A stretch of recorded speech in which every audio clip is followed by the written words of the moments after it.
और इसमें subject bio की बात कर रहे हैं। इस बायो की क्लास में करीब करीब जो है मैं 900 ऑब्जेक्टिव क्वेश्चन का सॉल्यूशन करने वाला हूं, जो काफी वीवीआई होगा, काफी इंपॉर्टेंट होगा। अभी मैं इस 900 ऑब्जेक्टिव में से करीब करीब 1 से 50 क्वेश्चन, 1 से 50 क्वेश्चन, 1 से 50 क्वेश्चन जो है आपको सॉल्यूशन करवाने वाले हैं, जो वीवीआई है। शायद ये क्वेश्चन, ऑब्जेक्टिव क्वेश्चन आपके एग्जाम के लिए बेहतर साबित हो सकता है, इसलिए इस पर सबसे ज्यादा नजर रखना है। मेरा गेसिंग क्वेश्चन, और इस गेसिंग क्वेश्चन को आप लोग अच्छे तरीका से देख सकते हैं, बिल्कुल, क्योंकि ये सभी क्वेश्चन एक नजर जरूर देखें इसे। चलिए, सबसे पहले हम बात कर रहे हैं नंबर 1 क्वेश्चन का। स्टूडेंट देखिएगा, सबसे पहले पहला नंबर क्वेश्चन है जीवन काल क्या है। पहला क्वेश्चन कह रहा है जीवन काल क्या है, इसके बारे में बात कर रहे हैं। जीवन काल कहने का मतलब है कि किसी भी जीव के जन्म से लेकर इसके प्रकृति मृत्यु तक की अवस्था को जीवन काल कहा जाता। किसी भी जीव के जन्म से लेकर प्रकृति मृत्यु तक की अवस्था को जीवन काल कहते हैं। क्या कहते हैं? जीवन काल कहते हैं। और इस जीवन काल में सबसे याद रखिएगा, इसके एग्जाम्पल के रूप में जैसे आप देख सकते, खास मनुष्य की बात करूं तो इसका 80 से 100 वर्ष जीवन काल होती है, ये जिंदा रहता है। इसके बाद यदि बात करें हम तोता का, तो 140 वर्ष होता है। यदि हम घोड़ा की बात करें तो ये 60 वर्ष जीते हैं। और यदि हम हाथी की बात करें तो ये 65 वर्ष जीता है। ठीक इसी तरह से यदि हम छोटे जीवों की बात करें, जैसे में मक्खी की बात करें, तो 1 यानी एक सप्ताह तक के जिंदा रहता है। आप और भी देख सकते हैं, कौवा है 15 वर्ष है, कुत्ता है जो 20 से 25 वर्ष तक के जीवित रहता है, बंदर 29 वर्ष तक के जीवित रहता है, मगरमच्छ जो जिसे कह रहे हैं वो करीब करीब जो है वो 60 वर्ष एवरेज जीता है। इसके अलावा यदि देखें हम चील तो 90 वर्ष है। ऐसे कितने भी जीव आते हैं और सभी का जीवन काल इस प्रकार से मौजूद है। आप देख लो, धान, गेहूं, ये सभी फसलों के भी जीवन काल होती है, जो करीब 4 से 5 मंथ तक के जीवन काल इसका होता है। 4 से 5 मंथ में तैयार होते हैं और इसकी जीवन काल खत्म हो जाती है। इसे याद रखिएगा, ये जीवन काल था, इसे जीवन काल कह रहे थे। फिर से मैं एक बार जीवन काल का परिभाषा बोलता हूं, किसी भी जीव के जन्म से लेकर प्रकृति मृत्यु तक की अवस्था को जीवन काल कहा जाता है। अब अगला क्वेश्चन कह रहा है विद्यार्थी, ईस्ट और हाइड्रा में प्रजनन की विधि को बताएं। ईस्ट और हाइड्रा में, एगो ईस्ट जीव है और हाइड्रा जीव है, हाइड्रा जीव है। ये दोनों जीव में किस प्रकार के प्रजनन की क्रिया होती है। यदि इसमें हम प्रजनन की बात करें तो याद रखिएगा, प्रजनन के मुकुलन विधि के द्वारा होता है। मुकुलन, मुकुलन, जो इसे इंग्लिश में बडिंग भी कहते हैं, वडिंग, वडिंग बोला जाता है। यानी ईस्ट और हाइड्रा, ये जो देख रहा है आप यहाँ पर ईस्ट और हाइड्रा को मुकुलन जिसे वर्डिंग कहते हैं, यानी अलैंगिक प्रजनन के एक भाग है जिसे मुकुलन कहते हैं, और उसी मुकुलन के द्वारा ईस्ट और हाइड्रा में प्रजनन की क्रिया हो जाती है। मैं तीसरा नंबर क्वेश्चन में लेकर के चल रहा हूँ। तीसरा नंबर, ये था आपका पहला, ये था दूसरा, और आते हैं तीसरा नंबर में। यदि हम तीसरा की बात करें तो कहता है वाह्य निषेचन क्या है। देखो विद्यार्थी, वाह्य निषेचन को समझने से पहले, यानी यहाँ पर वाह्य निषेचन जिसे हम बोल रहे हैं, वाह्य निषेचन, निषेचन, इस वाह्य निषेचन से पहले की बात करें हम तो आपको निषेचन सीखना पड़ेगा। निषेचन किसे कहते हैं, निषेचन का मतलब क्या होता है, तो याद रखना कि किसी भी जीव में नर युग्मक और मादा युग्मक दो चीज निर्माण होते हैं। एक होता है नर युग्मक और दूसरा होता है मादा युग्मक। यानी नर युग्मक क्या है और मादा युग्मक क्या है। नर युग्मक यानी कहने का मतलब ये हुआ ना क्या कि जो नर में शुक्राणुओं का निर्माण होगा उसे नर युग्मक है। मादा युग्मक यानी कि जो स्त्रियों में अंडाणुओं का निर्माण होगा उसे मादा युग्मक कहेंगे। और जब नर युग्मक और मादा युग्मक आपस में संलयन की क्रिया करता है, क्या करता है, संलयन की क्रिया करता है, आपस में मिलता है, तो जब संलयन की क्रिया करेगा तब उसे कहते हैं हम निषेचन। क्या कहते हैं, जब संलयन की क्रिया करेगा, क्योंकि जब नर युग्मक और मादा युग्मक संलयन की क्रिया करता है तो युग्मनज का निर्माण करता है, और इसी युग्मनज को हम इस प्रक्रिया के बनने की प्रक्रिया को हम निषेचन कहते हैं। और निषेचन भी दो तरह के होते हैं, एक होता है बाह्य निषेचन और दूसरा होता है आंतरिक निषेचन। बाह्य निषेचन जीव शरीर के बाहर जब निषेचन की क्रिया होगा उसे बाह्य निषेचन कहेंगे, यही बात करना था। और जो जीव शरीर के अंदर होगा उसे अंतः निषेचन कहते हैं। तो ये बाह्य निषेचन, ये अंतः निषेचन। बाह्य निषेचन की बात करें तो इसके एग्जाम्पल में मेढक हो गया, इसके एग्जाम्पल में स्टारफिश हो गया, जेलीफिश हो गया, ये सब आते हैं बाह्य निषेचन। लेकिन अंतः निषेचन में जैसे में आप देख सकते हैं मनुष्य हो गया, जंतु हो गया, देख रहे हैं, ये सभी चीज जो कि अंतः निषेचन की क्रिया करता है। अब अगला हम पॉइंट की बात करते हैं, यानी कि चौथा नंबर क्वेश्चन की बात करते हैं।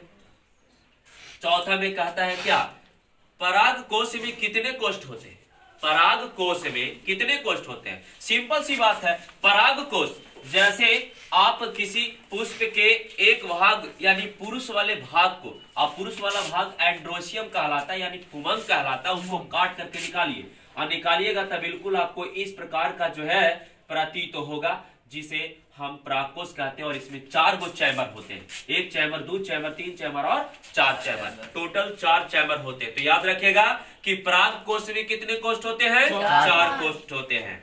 अब अगला कहता है कि वैसा पुष्प क्या कहलाता है जिसमें मादा एवं नर अलग अलग समयों में परिपक्व होता है। वैसा पुष्प क्या कहलाएगा जिसमें मादा और नर युग्मक अलग अलग समयों में परिपक्व होता, मैच्योर्ड होता है, उसको कहते हैं डाइकोगैमस। क्या बोलेंगे, यानी 5वां नंबर क्वेश्चन में था, इसका आंसर डाइकोगैमस होगा। क्या होगा जी, डाइकोगैमस होगा। अगला देखो विद्यार्थी, यहाँ पे जंतुओं द्वारा होने वाला पर परागन को क्या कहा जाता है, जंतुओं के द्वारा, तो उसे जंतुओं के द्वारा होता है उसे जूफिली कहते हैं। क्या कहते हैं, जूफिली कहा जाता है, फिली, जूफिली कहा जाता है। तो याद रखिएगा यहाँ पे कि जंतुओं के द्वारा परागन की क्रिया होता है तो उस प्रक्रिया को क्या कहते हैं, जूफिली। अब अगला 7वां नंबर क्वेश्चन में देखिए, ध्यान दीजिएगा, 7वां नंबर क्वेश्चन क्या कहता है, जो उस पर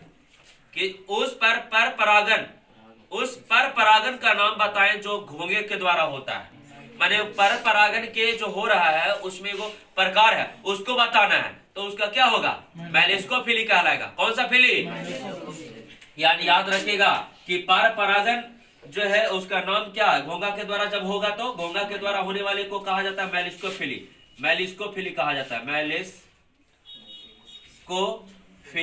यानी मेलिस्कोफिली बोला जाता है। क्या बोला जाता है, मेलिस्कोफिली कहते हैं। अब अगला कहता है जंतुओं द्वारा होने वाला 8वां नंबर क्वेश्चन में एम्ब्रियोजेनेसिस क्या है, एम्ब्रियोजेनेसिस किसे कहते हैं। तो एम्ब्रियोजेनेसिस की परिभाषा याद रखिएगा, जायगोट से भ्रूण बनने तक की प्रक्रिया को एम्ब्रियोजेनेसिस या कहा जाता है, इसे हिंदी में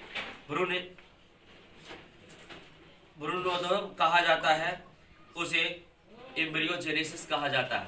अब देखते हैं 9वां नंबर क्वेश्चन में, यानी बहुभ्रूणता क्या है। 9वां में कह रहा है क्या, बहुभ्रूणता क्या कहता है, बहुभ्रूणता किसे कहते हैं। नंबर विद्यार्थी यहाँ पर ध्यान दीजिएगा, बहुभ्रूणता क्या है। बहुभ्रूणता यानी बहु के मतलब होता है ढेर सारा, अब भ्रूण मतलब इसके अंदर में चैम्बर ढेर सारा होना चाहिए। तो कह रहा है कि एक बीज के अंदर एक से अधिक भ्रूण उपस्थित रहता है उसे बहुभ्रूणता कहते हैं। एक बीज के अंदर ढेर सारा भ्रूण मौजूद रहे उसे बहुभ्रूणता कहते हैं। अब आते हैं हम 10वां नंबर क्वेश्चन में। 10वां याद रखिएगा जिसे कहा जाता है एपोमिक्सिस। एपोमिक्सिस, इसको ये क्वेश्चन है एपोमिक्सिस का, एपोमिक्सिस बोला जाता है। तो एपोमिक्सिस में कहता क्या है, इसका डेफिनेशन पूछ रहा है कि क्या कहते हैं। तो याद रखिएगा कि कुछ पुष्पीय पौधों में लैंगिक प्रजनन बदलकर अलैंगिक प्रजनन की क्रिया होना चालू हो जाए, यानी एपोमिक्सिस में कहा जा रहा है ना कोची कि लैंगिक प्रक्रिया को बदल करके जो है वो लैंगिक प्रक्रिया को बदल करके वहां पर जब अलैंगिक क्रिया होना चालू हो जाए, लैंगिक के जगह पर अलैंगिक क्रिया होगा तब उसे एपोमिक्सिस कहा जाता है। क्या कहा जाता है? एपोमिक्सिस कहा जाता है, जिसे असंग जनन हिंदी में बोलते हैं। अब 11 नंबर क्वेश्चन की बात करते हैं। ब्रायफिलम में वर्धित प्रजनन है, ब्रायफिलम में वर्धित प्रजनन होता है, तो कौन से अंग से होते हैं? ब्रायफिलम के किस अंग से वर्धित प्रजनन की क्रिया होती है? इस क्वेश्चन का आंसर आपको पत्ती होगा। क्या होगा? लीफ या पत्ती इसको कहते हैं, पत्ती बोलेंगे या लीफ बोलेंगे। तो यहां पर याद रखिएगा कि ब्रायफिलम में वर्धित प्रजनन की क्रिया होती है किसके द्वारा? पत्ती के द्वारा होता है। अगला क्वेश्चन कहता है कि वायु परागित पुष्प के 2 लक्षण बताएं। वायु परागित पुष्प के 2 लक्षण बताएं। तो 2 वायु परागित, तो सबसे पहले कि हवा से जो परागन की क्रिया होगा वो उसके पास सबसे पहला होगा कि वो रंगहीन होगा और पास रंग उंग नहीं होगा, क्योंकि रंग होता तब जाता कोई ना कीड़ा या चाहे मनुष्य या चाहे जीव जंतु जाता, और पास रंग नहीं तो जाएगा कौन? हवा जाएगा। और दूसरा वो छोटा पुष्प होते हैं, यानी कि पहला जो है वो रंगहीन होगा, दूसरा जो होगा छोटा पुष्प होगा। ये 12 नंबर क्वेश्चन क्लियर हो गया आपका जी। 13 नंबर क्वेश्चन की बात कर रहा हूं। कार्पस लुटियम का निर्माण कहाँ होता है? याद रखना, कार्पस लुटियम ये सबसे ज्यादा इंपॉर्टेंट क्वेश्चन है। कार्पस लुटियम का निर्माण ओवरी में होता है। कहाँ होता है? ओवरी में होता है, याद रखिएगा, सबसे ज्यादा इंपॉर्टेंट क्वेश्चन है। ये कार्पस लुटियम का उपयोग कहाँ होगा जी? ओवरी में होगा। अगला 14 नंबर क्वेश्चन की बात कर रहे हैं हम जी। 14 नंबर कह रहा क्या कि नर जनन तंत्र से जुड़ी हुई सहायक ग्रंथियों के नाम बताएं, यानी कि इससे कौन कौन सा जुड़ा हुआ अंग है नर जनन अंग से, यानी कौन कौन सा जुड़ सकता है उसके बारे में बात किया जा रहा है। तो इस क्वेश्चन को भी याद रखिएगा। इसका क्वेश्चन है, कह रहा है कि नर जनन तंत्र से जुड़ी हुई सहायक ग्रंथियों का नाम बताएं। तो नाम कौन कौन सा है? पहला याद रखिएगा प्रोटेस्ट ग्रंथि, प्रोटेस्ट यानी पुरस्त ग्रंथि इसे हिंदी में बोलते हैं। दूसरा याद रखिएगा जिसको शुक्राशय कहते हैं, और कॉपर ग्रंथि, ये 3 को याद रखना है। पहला पुरस्त ग्रंथि, दूसरा शुक्राशय और तीसरा कॉपर ग्रंथि, ये 3 को 14 नंबर का है, 14 नंबर का है जो याद रखिएगा। अब आते हैं 15 नंबर क्वेश्चन में। 15 में क्या कह रहा है? क्वेश्चन पढ़ रहे हैं जी। सहेली नामक गर्भ निरोधक गोली की खोज कहां हुई थी? सहेली नामक गर्भ निरोधक गोली की खोज कहां हुई थी? ये क्वेश्चन है, और इसका आंसर याद रखिएगा जो है वो लखनऊ केंद्र ड्रग रिसर्च इंस्टीट्यूट, ड्रग जिसको कहते हैं, तो वहां इसका सहेली नामक जो है गोली का खोज किया गया था, जो गर्भ निरोधक के रूप में था, यानी लखनऊ में। याद रखना इसको शॉर्ट में लखनऊ। तो लखनऊ जो है लखनऊ केंद्रीय ड्रग रिसर्च इंस्टीट्यूट में हुआ था। इसे शॉर्ट में CDRIL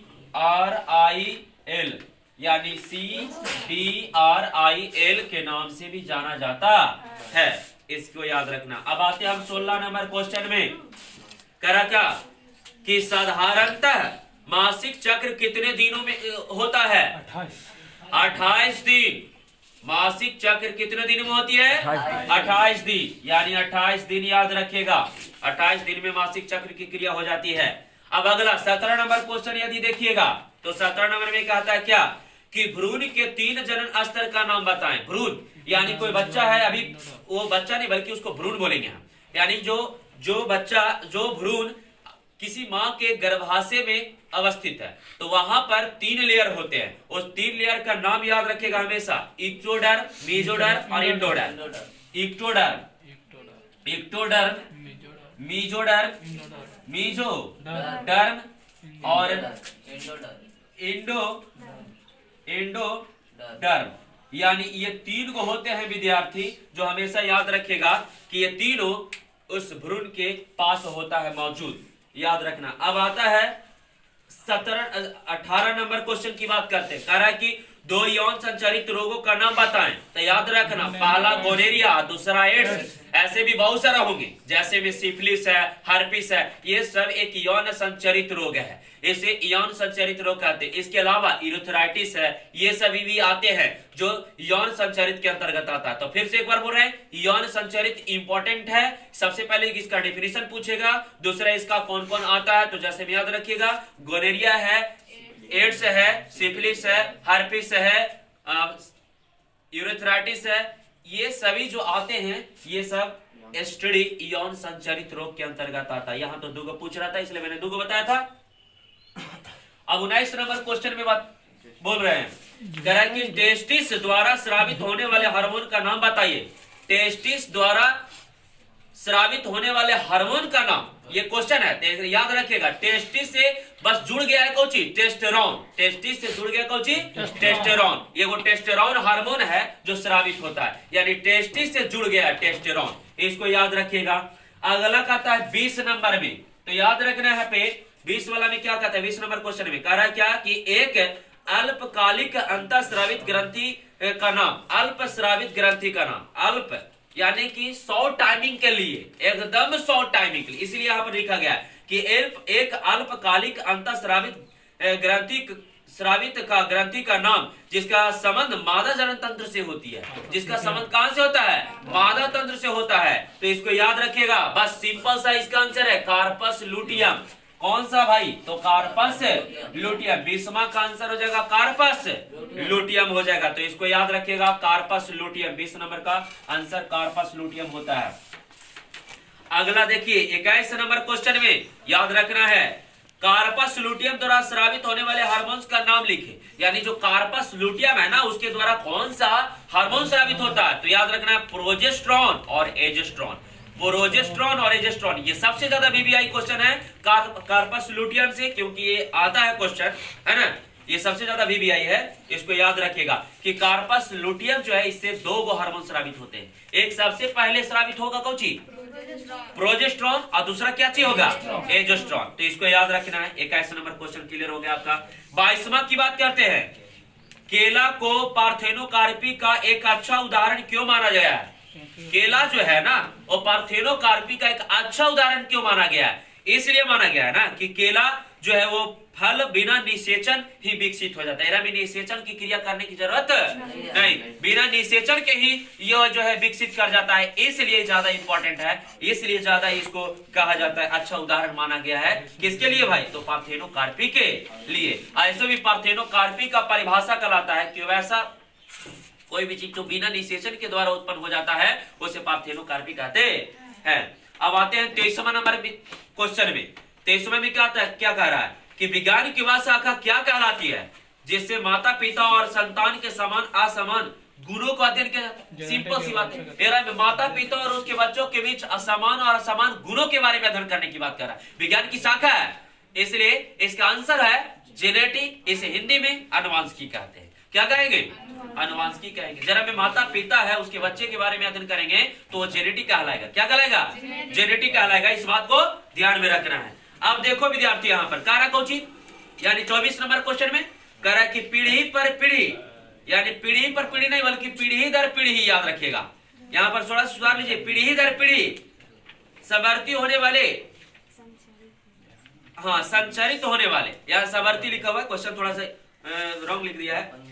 पीढ़ी दर पीढ़ी संचरित होने वाले गुणों को क्या कहते हैं, गुणों को क्या कहते हैं, तो इसको याद रखिएगा, अनुवांशिकी गुण। कौन सा गुण, अनुवांशिकी गुण, तो इसको याद रखना है। अब आते हैं 25वां नंबर क्वेश्चन में। क्या 25वां नंबर क्वेश्चन में कह रहा क्या कि किसी परिवार के अनेक पीढ़ियों के लक्षणों को विश्लेषण क्या कहलाएगा। कह रहा कुछ कि किसी परिवार के अनेक पीढ़ियों के लक्षणों को विश्लेषण क्या कहलाता है, तो वंशावली विश्लेषण कहलाता है। क्या कहलाता है, वंशावली विश्लेषण कहलाता है। याद रखेगा। सबसे पहले फिर से क्वेश्चन पढ़ रहे हैं जी, किसी परिवार के अनेक पीढ़ियों के लक्षणों को विश्लेषण किया जाता है तो उसे क्या कहते हैं, वंशावली विश्लेषण कहते हैं। कौन सा विश्लेषण, वंशावली विश्लेषण कहते हैं। 26 नंबर क्वेश्चन में कह रहा है क्या जी, देखिए क्या कह रहा है कि मेंडल द्वारा किए गए खोज का पुष्टिकरण करने वाला वैज्ञानिक कौन था। मेंडल के द्वारा खोज करने वाले, मेंडल ने जो खोज किया था ना, उसका पुष्टि कौन किया था, उसको आकर के जांच और वेरीफाई कौन किया था। तो 3 वैज्ञानिक याद रखिएगा, एक पहला का नाम है आपका कार्ल कॉरेंस, दूसरा का नाम है ह्यूगो डेविस, तीसरा का नाम है टी शेरमान। ये 3 वैज्ञानिक थे, कार्ल कॉरेंस, ह्यूगो डेविस और टी शेरमान।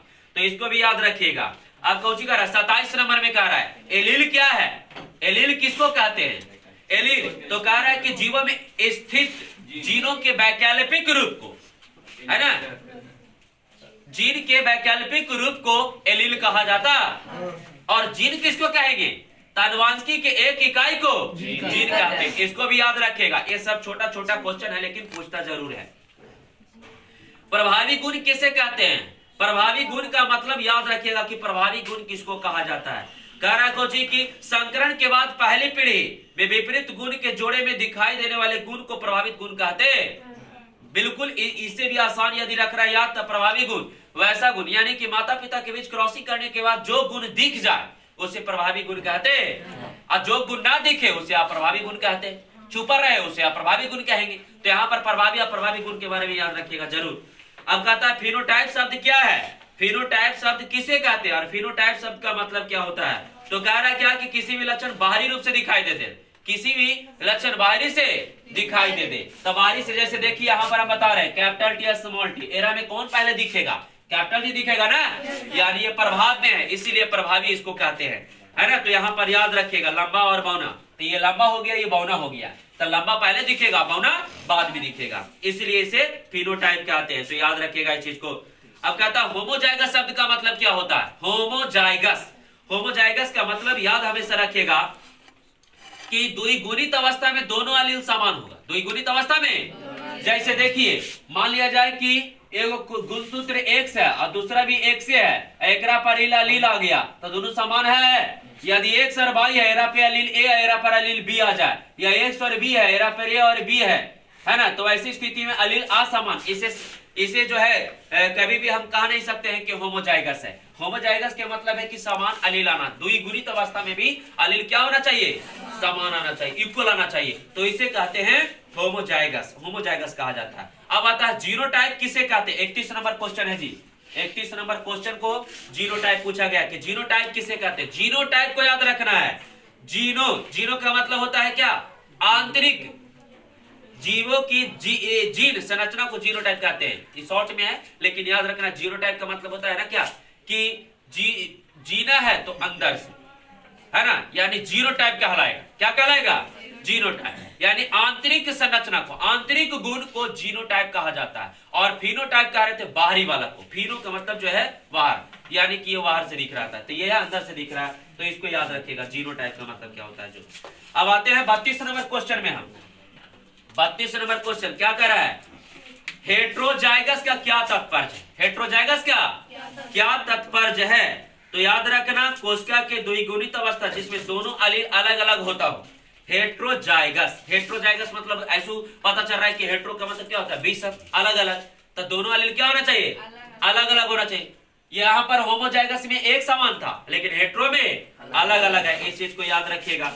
अब क्या कह रहा है जी, अगला क्वेश्चन 33 नंबर में विपुंसन शब्द क्या है, विपुंसन शब्द क्या है, यानी कि 33 नंबर में विपुंसन शब्द क्या है, इसको याद रखिएगा। तो याद रखना कि किसी द्विलिंगी पुष्प के परागकोश जो है उसके परागकोश को काट कर हटा दिया जाता है और किसी दूसरे पुष्प के परागकोश को ला करके उसके स्त्री पर झाड़ दिया जाता है, तो उसी विपुंसन कहते हैं, यानी विपुंसन की क्रिया ये कहलाते हैं। तो कह रहा है पुष्प के परागकोश को परिपक्व होने से पहले ही काट दिया जाता है तो उसे विपुंसन कहा जाता है। अब 34 नंबर क्वेश्चन को याद रखना है विद्यार्थी, यहाँ पे 34 नंबर में क्या कहता है, इंटामोफिली परागन क्या है, इंटामोफिली परागन किसे कहते हैं, इंटामो, तो जो कीट के द्वारा होता है उसे इंटामो कहेंगे, जो कीट के द्वारा होगा उसे क्या कहेंगे, इंटामो कहेंगे, याद रखना है यहाँ पे। अब जीन म्यूटेशन किसे कहते हैं, जीन म्यूटेशन, 35 नंबर क्वेश्चन ये है, 35 नंबर क्वेश्चन जीन म्यूटेशन कहला रहा है, यानी 35 नंबर में जीन म्यूटेशन का जो है याद रखना है। इसमें कह रहा है कि जीवों के आनुवंशिक इकाइयों जीन में सूक्ष्म स्तर पर होने वाले परिवर्तन को जीनोटाइप कहा जाता है। 35